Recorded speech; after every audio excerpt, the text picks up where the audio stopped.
para pemain Persib ini di setiap lininya pemain bintang. Kedalaman skuad mereka juga bagus. Pemain cadangan mereka pun tidak kalah bagusnya gitu loh. Lebih baik satu tim tanpa bintang tapi mereka bermain kolektif ketimbang satu tim yang dihuni semua bintang, 11 bintang, tapi mereka bermain untuk dirinya sendiri gitu.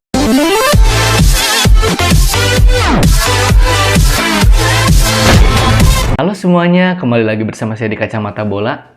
Kali ini saya akan membahas tentang persepak bola Indonesia, terkhusus tentang klub besar di Indonesia, klub yang memiliki materi pemain bintang, klub yang memiliki kondisi finansial yang sangat sehat. Siapa lagi kalau bukan Persib Bandung ya. Nah, kenapa saya membahas tentang Persib Bandung? Karena belakangan ini permainan Persib Bandung ini sangat disorot oleh para bobotoh ya, atau para pendukungnya. Meskipun di tabel klasemen Persib sekarang ada di urutan ketiga, masih dalam trek juara, mereka hanya tertinggal 3 poin dari pemuncak klasemen Bayangkara. Tapi di media sosial khususnya banyak bobotoh yang mengeluhkan tentang permainan Persib. Katanya permainan Persib ini monoton lah, tanpa pola lah, miskin taktik lah, dan lain-lain. Nah, sebelum kita membahas, pasti kan bobotoh bertanya-tanya kan, sebenarnya apa sih penyebabnya? Pemain Persib materinya pemain-pemain bintang, terus juga setiap lini itu berkualitas, terus juga kemarin di putaran pertama karena strikernya katanya belum bisa mencetak gol, dan sekarang di awal putaran kedua atau di seri 4 ini Persib membeli 2 striker yang mempunyai reputasi bagus, tetap saja belum bisa mencetak gol. Jadi di mana dong nih letak masalahnya? Nah, seperti yang kita tahu, di awal seri 4 ini Persib mendatangkan 2 striker, yaitu David da Silva dan Bruno ya. Kedua striker ini diharapkan bisa menjadi daya serang atau menambah daya gedor lini depan Persib. Karena di putaran pertama lalu atau seri 1-3, Persib punya 2 striker, yaitu Wander Luiz dan Castillion. Wander Luiz mencetak 6 gol, Castillion mencetak 3 gol. Bobotoh tidak puas dengan performa mereka, karena mereka selain jarang mencetak gol, dianggap kurang berkontribusi terhadap tim. Kemudian manajemen mengambil langkah cepat, langkah pragmatis, yaitu membeli 2 pemain tadi, Bruno dan David da Silva. Nah, tapi pertanyaannya, di 3 pertandingan awal putaran kedua atau di seri 4 ini, Bruno dan David da Silva pun ternyata sama saja belum memberikan dampak yang besar. Bisa karena mungkin masih butuh waktu untuk adaptasi, atau memang sebetulnya akar permasalahan Persib ini bukan di striker, melainkan adalah tidak terorganisirnya permainan Persib, atau mungkin taktik yang kurang tepat gitu. Karena apa? Mendatangkan Bruno dan David da Silva ini sebuah langkah pragmatis, sebuah langkah yang harus diambil oleh manajemen, sebuah langkah yang mungkin agar dapat mengangkat tim secara instan gitu, secara cepat, dan itu bagus gitu. Bagus-bagus saja kan, dalam konteks manajemen mereka tidak mau ambil pusing ya.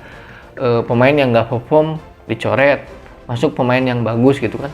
Tapi apakah menyelesaikan akar masalahnya? Belum tentu. Terbukti dengan penampilan kedua pemain tersebut gitu loh. Nah, lalu apa sih sebetulnya akar masalahnya? Yang saya lihat sejak putaran pertama, sejak seri 1-3, bahkan di awal putaran kedua di seri keempat, masalah Persib ini di kolektivitas. Maksudnya apa? Para pemain Persib ini di setiap lininya pemain bintang. Kedalaman skuad mereka juga bagus. Pemain cadangan mereka pun tidak kalah bagusnya gitu loh. Nah, tapi para pemain bintang ini belum menjadi sebuah kesatuan. Mereka masih menjadi individu-individu saja. Mereka masih mengandalkan skill individu.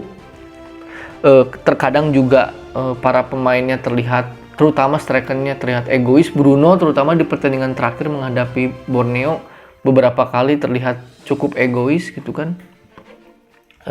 Lalu juga secara permainan Persib terlihat terlalu sering mengandalkan serangan dari sisi sayap gitu. Sisi sayap crossing, sisi sayap crossing, dan para pemain sayapnya pun terlihat terlalu statis ya.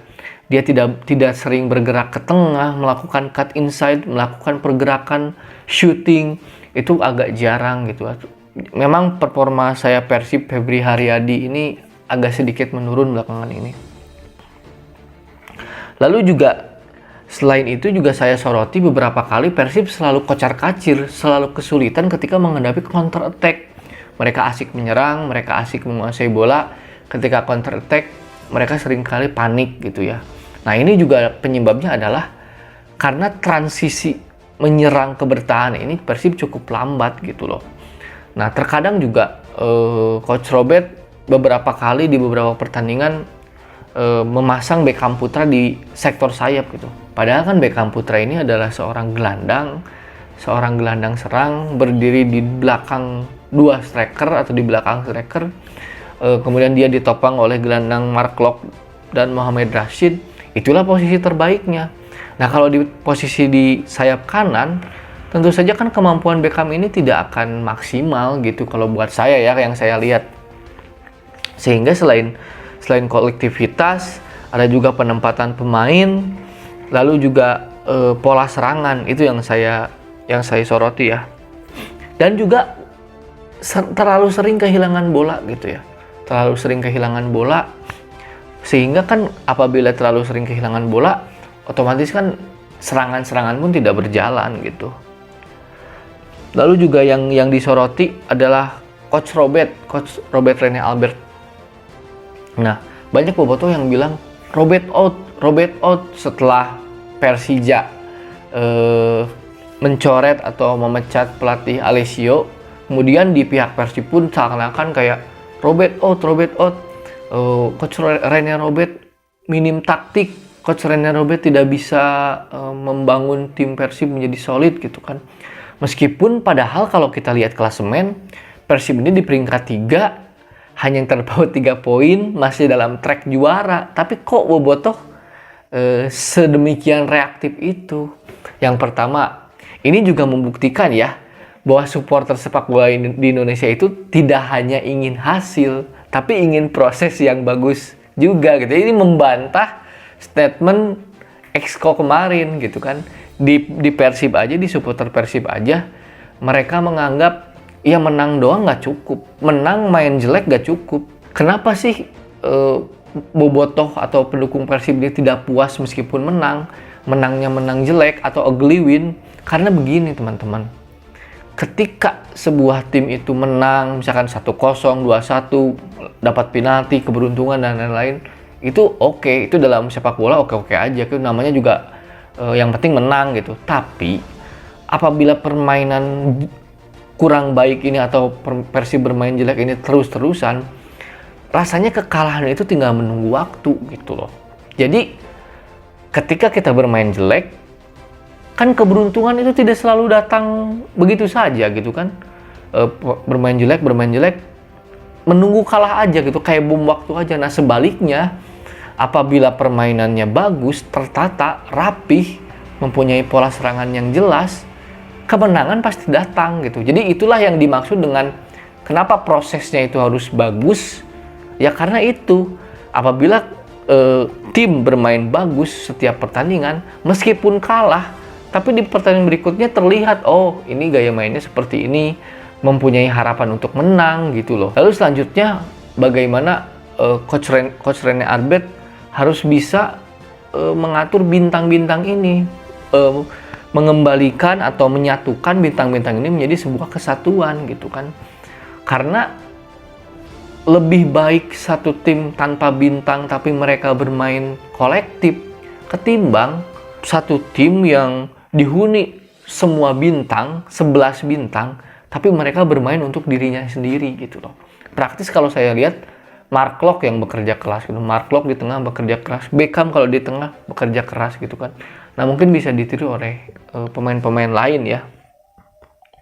Lalu juga selain itu juga yang harus disadari oleh pelatih dan pemain Persib ini, mereka harus sadar kalau mereka ini bermain di Persib, bermain di klub besar, dengan sejarah panjang, dengan supporter yang banyak, yang berisik, yang sangat reaktif, yang apabila permainan Persib buruk itu langsung meramaikan sosial media, bahkan di putaran pertama pernah demo.